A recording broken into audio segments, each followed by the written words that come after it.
Hello, I'm the locomotive engineer. For the better part of a year, I've been working on 3D models of various iterations of Siemens Charger series of diesels. After starting with Amtrak's ALC-42 and progressing up to my recent model of Via Rail's SC-42, I noticed something interesting. At the moment, just about every North American railroad has a heritage fleet of some kind. The biggest and most famous fleets are the Big Three, Norfolk Southern, Amtrak, and Union Pacific. But this has been quietly expanding for quite some time. Canadian National, for instance, became the most recent member of the club just 2 years ago, and Canadian Pacific has also been building up a small but respectable fleet of their own. Kansas City Southern and the Florida East Coast have gone the extra mile and painted essentially their entire fleets into their roads' historic schemes. CSX has a sweet B&O themed executive train and some very nice commemorative repaints, and even BNSF has at least gone to the trouble of putting their historic logos onto certain diesels. If you've been keeping track here, though, there's one major railroad that is surprisingly missing from this list: Via Rail. While the railroad is certainly no stranger to special paint schemes, it is rather interesting that North America's second largest passenger operator has not yet fielded any true heritage units of their own. I think it's time to change that. To get started, I'll create and print out a blank template for my SC42 model to give me something that I can doodle my paint scheme ideas on. Next, I'll look for some references. Photos, models, drawings, anything that could provide some inspiration. Now it's time to get to work. First, I think I'll tackle what I consider to be Via Rail's most iconic scheme: the lovely blue, yellow, gray livery applied to Via's unique LRC train sets. With this N-scale model as reference, I think I have a pretty good idea of how to approach this one.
I've got to admit, I'm already liking the look of this. Who knew that this scheme would fit the SC42 so well? Continuing on, I followed a similar process to sketch out a few more paint scheme ideas onto my template. With these in hand, I should have a good starting point for adapting these liveries to fit the 3D model in SketchUp. Since I kept these conceptual sketches pretty loose and informal, there's no need to import them into the model to trace directly. For now, I can just jump in. Because it is one of my favorites, I again started with the LRC scheme. It didn't need a whole lot of changes compared to how I planned it out in my sketch, and the main things that I still needed to figure out were the width of the thin yellow stripes along the side and the precise tapering for the side stripes as they reach the front of the locomotive. Overall, this one was pretty straightforward, but I really like how it turned out. Next, I decided to adapt the early era VIA scheme worn by their F units and MLW FPAs. This scheme is anchored by a very large swath of blue along the sides of the locomotive, which, while quite suitable for a classic cab unit, looks a bit garish on a modern locomotive like the SC42. I tried toning this one down a bit by incorporating more of the Siemens undercarriage striping, emulating the similar gray stripe that is part of the stock scheme for these new units. Of the 5 designs included in this video, this is the one that I changed the most while adapting my original sketch. Third in line is actually Via Rail's first paint scheme, applied even before the company became an independent operator. This bold livery was applied to the Canadian National Turbo trains during the 1970s, while Via was still only a specialized brand under the CN umbrella. Similarly to the previous scheme, I felt that this livery depended too much on a single solid color, and decided to alter the design of the original blue stripe to break up the yellow.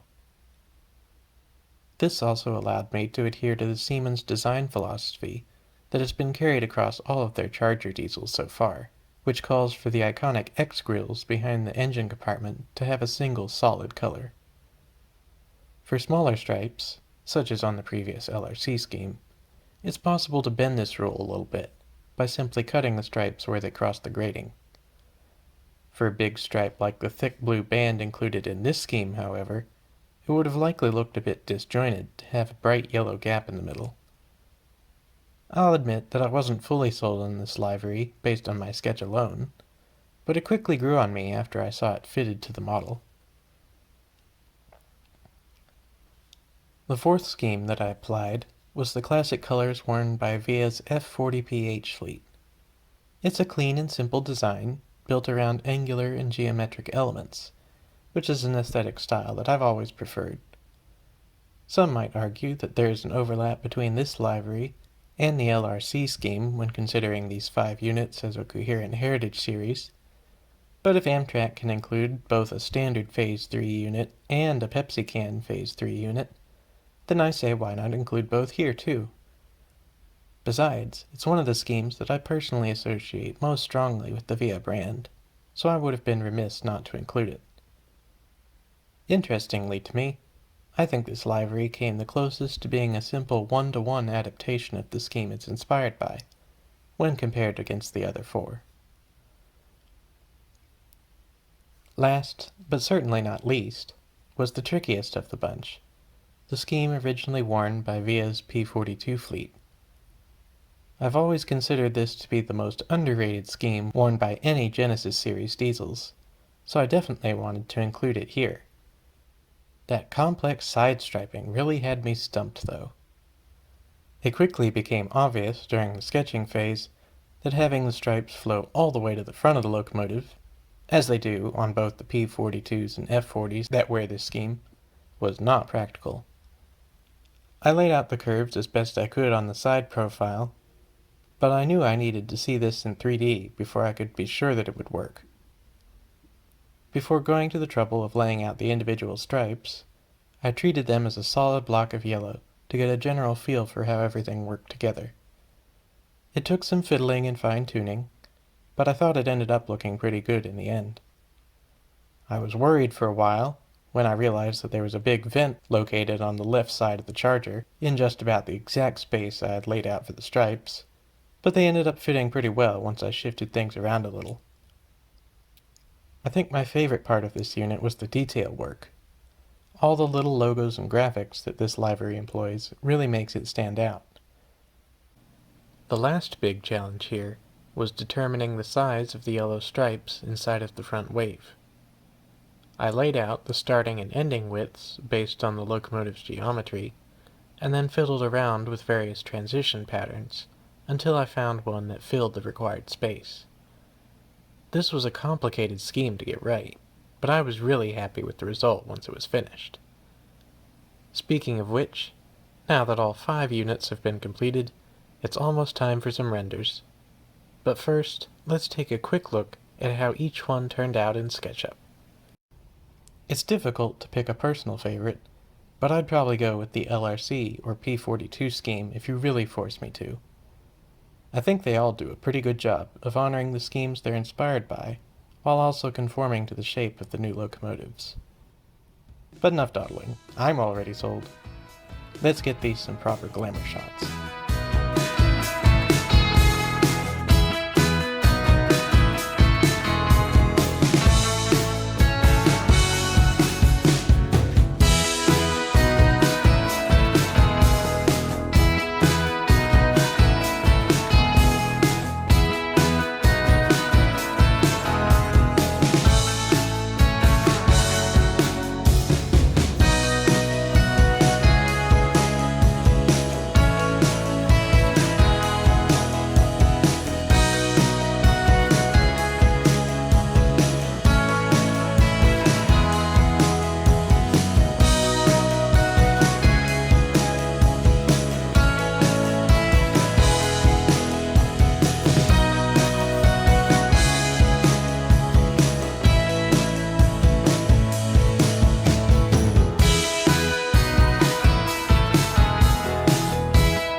I've said it many times before, but I can't help emphasizing once again how much I like these VIA chargers. Seeing how well they wear these iconic schemes just drives home to me how good these units look. But what do you think? Is it time for VIA to join the Heritage Unit Club? Are there any other schemes from VIA's history that you think might work just as well? Feel free to share in the comments below. Thanks for taking the time to watch my video. If you like what you saw here, I'd encourage you to subscribe. You can also check out my other social media outlets for additional content related to today's video. Until next time, I'm the Locomotive Engineer. See you soon.